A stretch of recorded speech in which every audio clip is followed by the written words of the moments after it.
Two men journey to the bars and restaurants of Scandinavia to find amazing beers, always with the same question. Hey, what's on tap? It's time to find out. Welcome to day 6 of the What's on Tap podcast.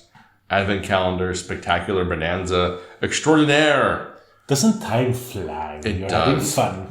The first week is almost over, and we are 6 beers deep. Soon to be 6 beers deep. I cannot wait to see what we have today. It's another one that I badly wrapped. Yes. And I wrapped a bunch of bottles that have the same bottle size in the same color. So I don't know what this is. I know. So this is my time. I picked this one because this is day 6. Yeah. I'm odds. I'm against your odds. Oh. So I get to pick the last beer. I think this is the one I've been looking forward to. I think yes. Iris. Oh, I remember them. Iris Wild Ales was a Swedish, Scanian, southern Swedish brewery of sour ales. I forgot they even existed. They only existed for like 3 years maximum. Was it really that long? Because I honestly 2 years maximum. I would have put them in a much lower. They put out like 6 beers. Yeah, and they were all good. They really, really were. So this is a 6.6%. It's a barrel-aged farmhouse ale. It is called Christel. And just best before... all right, so... Is it expired? No. Best before 2019, 11/11. Wow. But wait a minute. It has to be brewed at about that time. It was brewed in 2017. It's their first barrel-aged farmhouse ale. All our beers are fermented in oak barrels and bottle conditioned. Christel is brewed with barley malt and wheat malt and fermented with several yeast and bacteria strains. We are a small nano brewery in southern Sweden focused on barrel-aged ales. So what happened to these guys? What happened to Irish Wild Ales, and where have the brewers gone to? They didn't brew full time. The brewery didn't. The economics didn't hold up. Yeah. When I ordered my first order from Irish Wild Ales, I think I needed to order 6 or 12 bottles, and I got a handwritten note that kept somewhere saying, "Thank you for being the first person to order from us through Systembolaget." And I was like, "Oh, what?" That's such a sweet thing. Maybe they wrote that to everyone. Maybe, yeah. I mean, it smells pretty good. It does smell pretty good. The nose is quite nice. So I think the best before was just a. They just had to put something on there. Let's save it. It's like 2 years is like fine. Yeah. And you have never tried this. The brewery doesn't exist. I have tried... You've tried a few. I've tried a few. I mean, like you said, they didn't have many, so I probably tried at least 50% of them. But this is one that I did not get a chance to try. So it's a fun. Yeah. So let's just start from the beginning. Carbonation is pretty low. Yes. Color is murky. The notes are slightly acidic. Yeah. Not really a lot. Kind of clean. I mean, there's in the fact that there's not a lot of detectable notes from the right, but there are no fruits in it. It's just a barrel-aged farmhouse. All right, let's try it.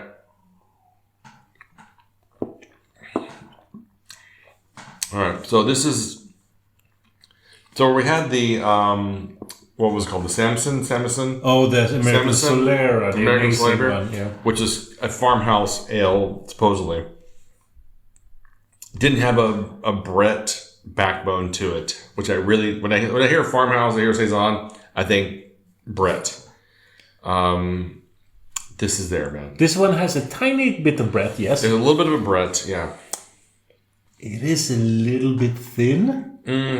I don't think that's a problem of age. I think that it was always like that. I think it's a problem with carbonation. Yeah. I think what's hurting this, not killing, it's hurting. This is a really good beer. I'm not going to knock this beer. It's still really, really good. It holds up very, very well. The problem is the carbonation I don't think was ever there to begin with. So it comes off a little flat, which makes it feel a little dead and lifeless, unfortunately. But it's a super fun beer. I'm so glad we got to try this. You can't even shake carbonation out of this. Sometimes you can swirl it until it develops a thin head, but no. No. This beer is flat as flat can be, and if I remember correctly, it was kind of one of the notes of the brewery itself was Irish Wild didn't put a lot of carbonation into their beers. I think that's true.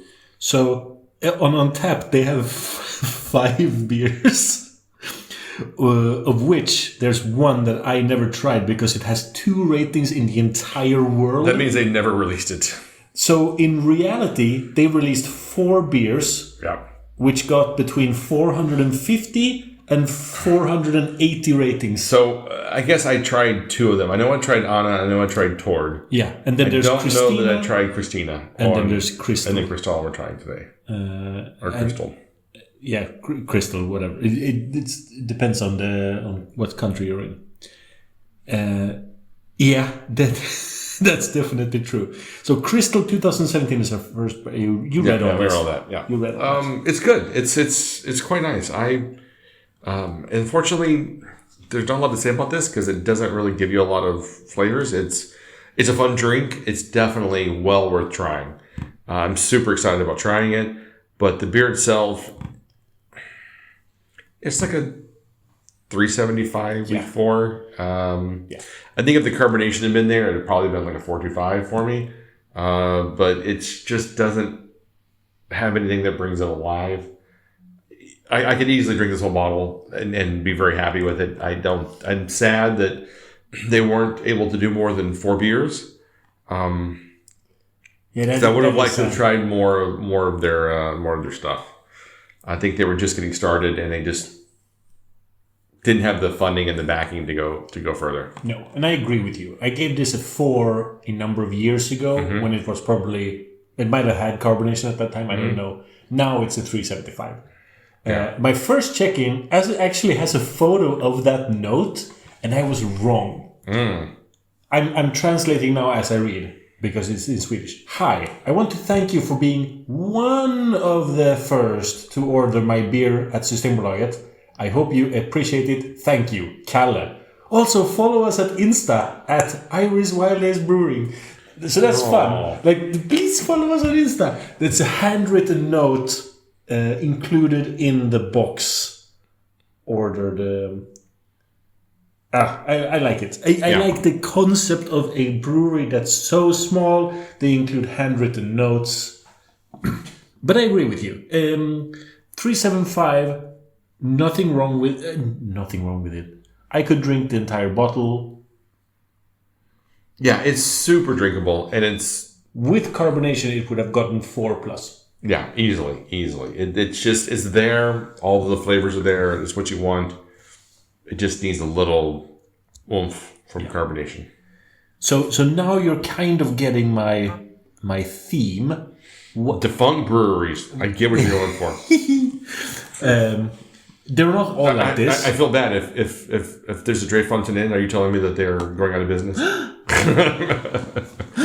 I cursed them. It's a precursor to things to happen. No, but I did look into my cellar and think, what would be fun? What treat could I give Stefan that this is the one and only chance to drink this beer? I'm certain. 100%. This may be one of the last bottles in existence. I'd be curious to see when the last time this beer was checked in. Yeah. I guarantee you it has probably not been in the last year. Interesting. Because that's kind of the fun thing. So this is overall last rating. Actually, August of this year. 4 years old, but good. The acid is gone.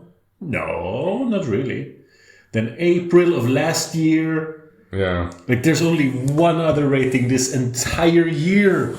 And how many check-ins were there? 480-ish. The bottle run could not have been more than 200. I have a feeling like if you were to go through and start comparing the number of people that shared a bottle at the same time, I would be willing to bet the bottle run was probably 150, 200 probably. Yeah. At most. So yeah, this is definitely the last of a dying brewery. That makes me both nostalgic, sad, and proud at the same time. It kind of reminds me every time I see a Stronzo at a beer ditch. I think first of all, I think is like, oh, that cannot be good because that brewery died like close to a decade ago, and they're still bringing out stouts. But also, just remembering what an amazing brewery Stronzo was and how much I wish they were still around. Stronzo made a impact. Yeah. I really wish and hope that the guys that started Irish Wild Ale Brewery are still out there and they've gone on to other brewing establishments. Who knows? Maybe they are behind some of the Wild Ale brewing somewhere else here in Sweden. Probably, if they stayed with it. But yeah, it's a really great beer. Thanks, man. I appreciate it. It's fun. Yeah. All right. So we'll sign off here. So you can follow us online at What's on Tap Podcast, Instagram, Facebook, Spotify, YouTube, and wherever you can find podcasts, you can find us. So until next time, keep drinking, you dum-dums. Merry Christmas.